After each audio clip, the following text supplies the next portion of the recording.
Bonjour à tous et bienvenue sur Inspiration H24, la muraille de Mons avec le pasteur Serge Toukouzou et Pam Toukouzou. Bonjour et soyez bénis au nom de Jésus-Christ. Oui, alors nous allons voir un sujet important, ma prière active ma foi. Vas-y. Oui, la prière est un activateur de foi, la prière est un booster de foi, la prière est un provocateur de foi. Qu'est-ce qu'on peut encore dire? Tout ceci parce que par la prière, nous grandissons dans la foi. Et alors la fois précédente, donc la vidéo précédente plutôt, nous avons vu la prière, j'ai essayé et je n'y arrive pas. Et peut-être que vous avez essayé la prière, et j'espère que vous avez essayé la prière au moins et que vous persévérez à la prière, parce qu'on avait pris justement un exemple du vélo, donc d'une personne qui monte sur un vélo et puis qui est bien droit sur son guidon, et puis peut-être des fois elle tombe, mais en tout cas elle persévère. Amen. Alors j'espère que vous avez persévéré.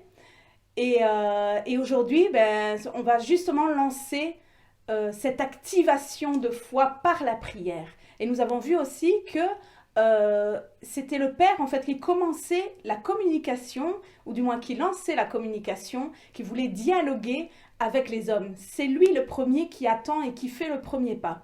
Et nous, tout ce que nous avons à faire, c'est d'entrer dans son intimité, d'entrer dans sa présence et de communiquer comme je converse avec mon mari et comme je vous parle ce soir, ce matin ou cet après-midi quand vous nous regardez.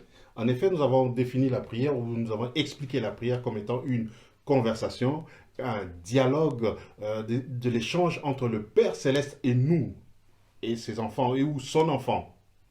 Dans cette conversation, il y a donc le Père qui engage la parole. C'est le Père qui vient vers nous en la personne de Jésus-Christ, en la personne du Saint-Esprit. Mais le Père, il vient nous parler et veut que nous ayons des moments d'intimité avec lui. Nous avons parlé aussi de la persévérance. Nous ne parlons pas de la persévérance ici comme de la religion, non. Nous parlons de la persévérance comme une obéissance. Oui. La persévérance comme de l'écoute, dans cette écoute, de l'échange. Alors, quelqu'un a dit ceci: quand une vie de prière est médiocre, voire inexistence, ce n'est pas par manque de discipline surtout, mais c'est surtout par manque de foi. Ainsi, nous voulons dire que la prière, c'est un booster de foi. Tout à fait. Comment? Comment? Parce que quand Dieu nous parle et que nous mettons en pratique ce qu'il nous dit, nous voyons des merveilles de Dieu. Tout à fait. C'est pourquoi tu as choisi un texte très original d'ailleurs pour parler de la prière et de foi. Alors nous allons lire la première référence biblique, donc Genèse chapitre 12 verset 1. Oui. Genèse chapitre 12 au premier verset. Ouais, premier verset. Dit ceci: L'Éternel dit à Abraham, va-t'en de ton pays, de ta patrie, de la maison de ton père, dans le pays que je te montrerai. Alors le Seigneur dit à Abraham, quitte ton pays, ton lieu de naissance. Et je me dis que Abraham, il a 75 ans quand même, hein, Tu lui parles. quand Dieu lui parle. Et son lieu de naissance, il a toutes ses habitudes qui sont là. Et l'Éternel lui dit, quitte. Waouh. Il a obéi.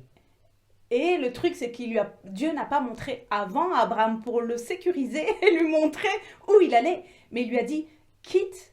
Donc quitte d'abord, fais cet acte de foi, d'obéissance, quitte, et ensuite je te montrerai. Tout à fait. Dans ce chapitre-ci, je ne vois pas où Dieu dit, va dans tel endroit, va dans tel autre endroit, prends cette carte, prends ce GPS, Non, il dit simplement, quitte, je te montrerai où tu dois aller. Et il lui dit pas non plus, va à tel endroit, tel pays ou quoi que ce soit, c'est vraiment quitte. Oui, mais quitte pour aller où? Ça, c'est moi qui dirais ça. Franchement, je ne dirais quitte pour aller où? Ou quelle adresse, comme tu as dit, sur GPS? Là, non, il a obéi. Il a obéi parce qu'il a entendu. Il a entendu parce qu'il était dans la conversation avec le Père. Et il a marché selon la parole qui lui a été donnée. C'est ça. Cette relation naturelle que nous cherchons et que nous essayons de communiquer aussi aux gens. C'est ça, c'est les choses du ciel à vivre tous les jours. Et comme j'aime bien dire, on a les pieds sur la terre. On vit bien sur la terre, mais on vit les choses d'en haut. Voilà. Et c'est ça, en fait, qu'on veut transmettre par cette émission aussi, c'est comprendre que les choses en haut, ben, elles nous sont révélées vraiment et que c'est une marche de tous les jours. Amen, amen, amen. Parce que le Père veut entrer en conversation avec nous pour nous parler, pour établir des liens, établir des contacts avec nous, des contacts comme on parlerait à son frère, comme je parlais à mon épouse, je parle à mon épouse maintenant, à ma femme maintenant, comme je parlerai à... Non, il veut établir cette conversation et que cette conversation ne se coupe pas. C'est ça. Qu'il n'y ait pas de moment où on dit, oh, ce temps-ci, je ne peux pas aller voir Dieu, je peux pas, ou parce on est fâché. Non. Il veut établir cela. Et tu avais choisi aussi l'autre texte de Luc. Oui, alors Luc, chapitre 5, Mhm. versets 4 à 6. Lorsqu'il cessait de parler, il dit à Simon, avance en pleine eau et jetez vos filets pour pêcher. Simon lui répondit, Maître, nous avons travaillé toute la nuit sans rien prendre, mais sur ta parole, Alléluia. je jetterai le filet. Yes. L'ayant jeté, ils prirent une grande quantité de poissons et leur filet se rompait. Amen. Alors, Simon répondit à Jésus, Maître. Waouh. C'est déjà qu'il savait la place que Jésus avait dans sa vie Alléluia. et qu'il allait le conduire à bon port. Mhm. Il attend une direction, il attend quelque chose, une parole. Et d'ailleurs, il s'appuie sur cette parole pour dire, ok, je jette mon filet. Amen, amen, amen. Il dit quand même juste avant, humainement, mais j'ai fait tout ce que j'ai pu. Tout à fait. C'est toute la journée qui dit, Mhm. toute la journée, j'ai travaillé, je n'ai rien pu prendre. Mais sur ta parole, je jetterai mon filet. Amen. Et cette foi qui a été activée Yes. par la parole, par la prière, par la communication qu'il a eue avec Jésus, à ce moment-là, lorsqu'il jette le filet, il y a le retour. C'est la bénédiction en abondance, parce que même le filet plus loin dira, le filet se déchire tellement qu'il y a du poisson à provision. Tout à fait. Alors, c'est vrai, il a obéi. Il a obéi à quoi? À la parole. Donc, la foi s'exprime de la meilleure façon que par une personne qui recherche la communion, la conversation avec Dieu. Hein? La foi s'exprime par la prière. Lorsque la foi brûle en nous, elle ne peut s'exprimer que par la prière. Et dans ce sens-là, la prière n'est plus un poids, C'est ça. mais un besoin, un vif plaisir, C'est vital. vital. Oui, un vif plaisir. Et c'est ce qu'on cherche. J'ai passé 8 heures de temps de travail harassant, ceci, je ne sais pas quel travail vous faites, mais vous courez vers la présence de Dieu parce que c'est là où vous trouvez votre paix, votre joie. Il n'est pas dit que pendant le travail, Dieu ne nous parle pas, bien au contraire, parce qu'il parle tantôt d'une manière, tantôt d'une autre, mais c'est ce moment-là que je dis, je mets à part pour une conversation sérieuse, pour une communion sérieuse. C'est ce que Dieu veut de ses enfants. Et ce n'est pas être religieux, ce n'est pas réservé à certaines élites de la foi ou de l'Église, mais c'est l'appel de tout un chacun. Oui. C'est vraiment donné à tout le monde et Amen. c'est dans la plus simple simplicité de cœur et dans l'authenticité vraiment qu'on se Alléluia. présente dans la présence. Mais ça, je pense on le répète et on le répète sans arrêt. Mais Tout à c'est fait. vraiment parce que notre cœur est attaché à ça. Parce que sans ce dialogue, on ne serait même pas là. Et on ne saurait pas comment vivre, on ne saurait pas quoi faire. Et d'ailleurs, j'ai un Alléluia. exemple personnel peut-être à Vas-y. partager. Et ces jours derniers, c'est vraiment un témoignage tout frais. Et on en a beaucoup des autres années, depuis qu'on connaît Christ, on en a énormément, mais je vais vous donner un truc vraiment tout frais, où en fait, je savais que quelques personnes étaient dans le besoin. Et je n'avais pas à réfléchir pour savoir que je devais réagir. Mais par contre, la chose dont j'avais besoin d'entendre, c'est juste, j'ai prié comme cela, Seigneur, montre-moi ce que je dois mettre dans ce sac. Parce que j'étais en train de préparer ce sac pour ces personnes. Et je dis, montre-moi. Et le Seigneur a commencé à me montrer des choses auxquelles je ne pensais pas, ou du moins, comme c'était neuf et que je n'avais jamais utilisé, je pensais garder ça et pouvoir l'utiliser. Mais le Seigneur m'a dit, mets-le dans ce sac. J'ai obéi, je l'ai fait. Mais en faisant ce sac, alors que mon mari venait, je commence à proclamer en mettant dans le sac et j'ai dit, je sais qui tu es et ce que je mets dans le sac, je sais que tu me le rendras. Et le jour même, donc quelques heures plus tard, quelqu'un nous a obéi à son tour et nous a donné un sac en retour, ce qui répondait aussi à quelque chose de neuf dont nous avions besoin. Et ça, c'est vraiment, L'obéissance.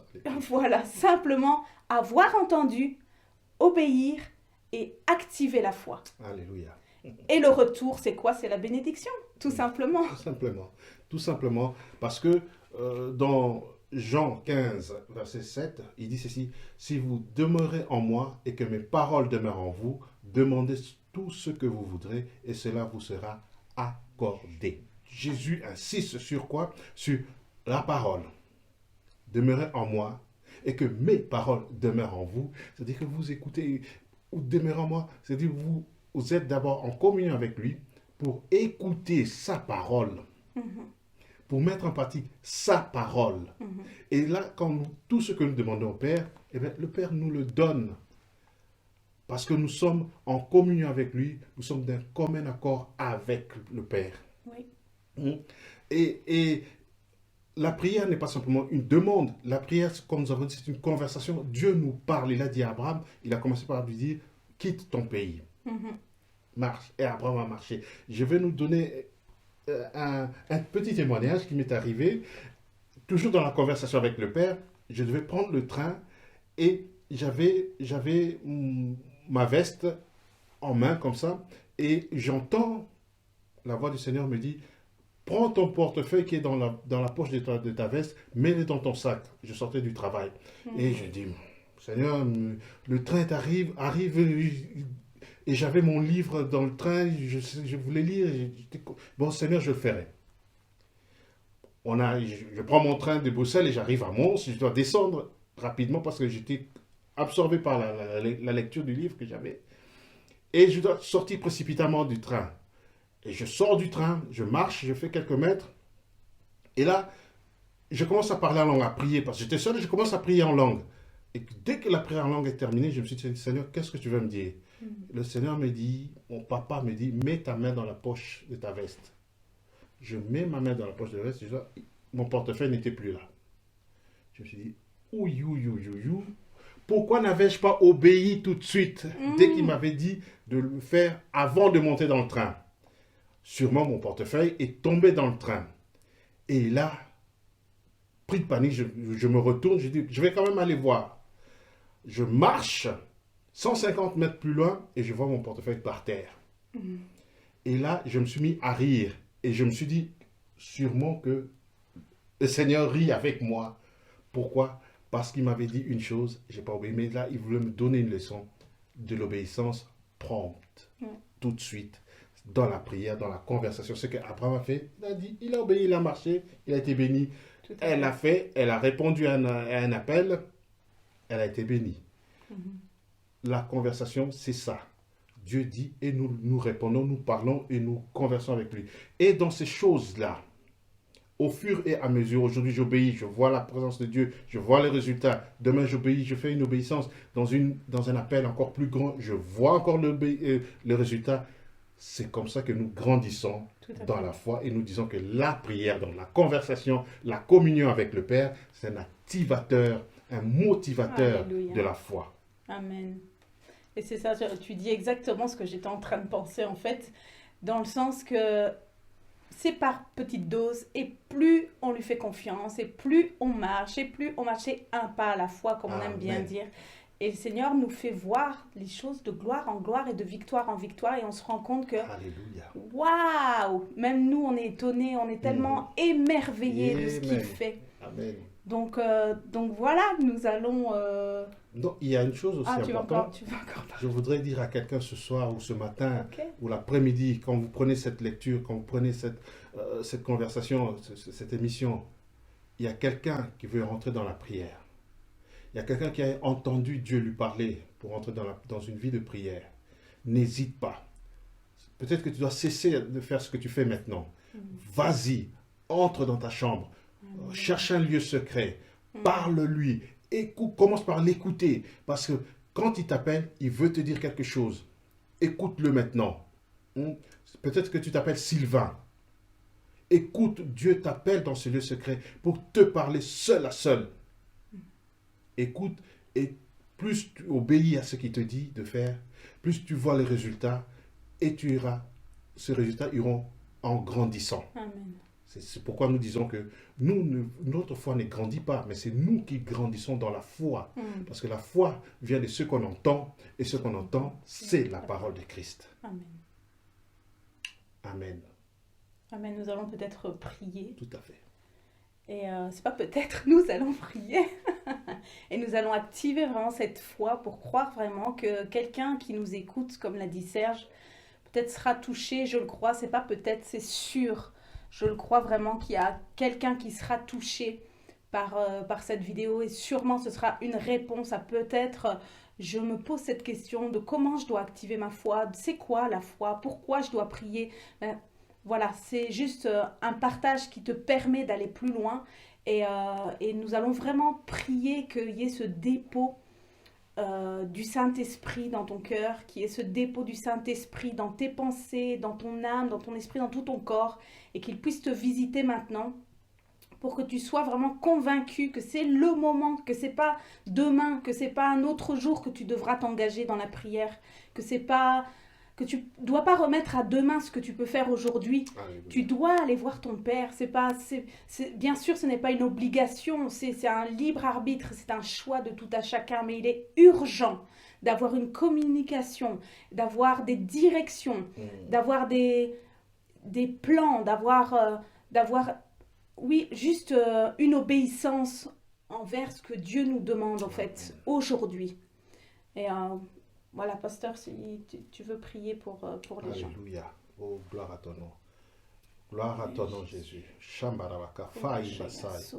Maintenant, Père, nous sommes dans la joie parce que cette parole touche quelqu'un ce soir. Cette parole touche quelqu'un ce matin. Cette parole touche quelqu'un cet après-midi. Oui.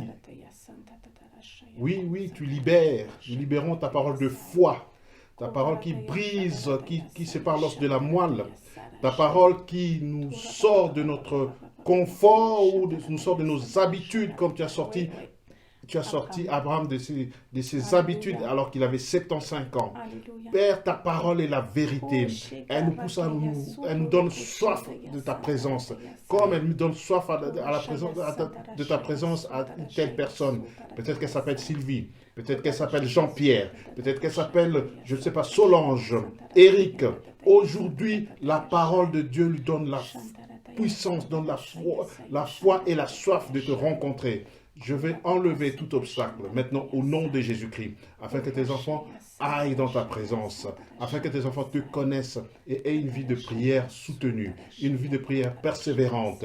Je veux qu'ils voient les miracles que tu as préparés pour eux. Je veux qu'ils voient les promesses que tu leur as données s'accomplir dans ta présence, parce qu'ils ont fait confiance, parce qu'ils ont marché selon la foi, parce que cette foi qui est venue de ta parole les accompagne.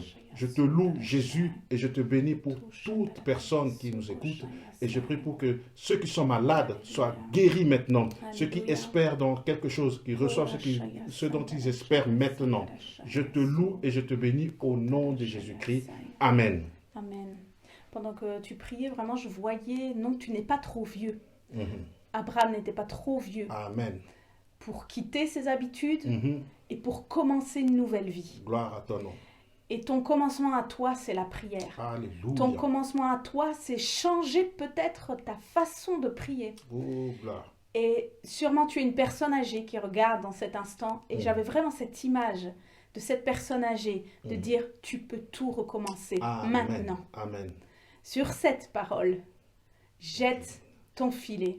Sur la parole de Christ, jette ton filet et tu récolteras tellement. Alléluia. Ne te prive pas de cette bénédiction parce qu'il n'y a que notre volonté et notre perception humaine qui nous empêche d'avancer. Mais là, il est question de foi. Fais ce pas de foi parce que tu récolteras. Vraiment, jette ce filet par la foi. Dans le nom de Jésus, nous te bénissons et nous vous bénissons tous Au nom de Jésus-Christ, nous vous disons au Au revoir. revoir.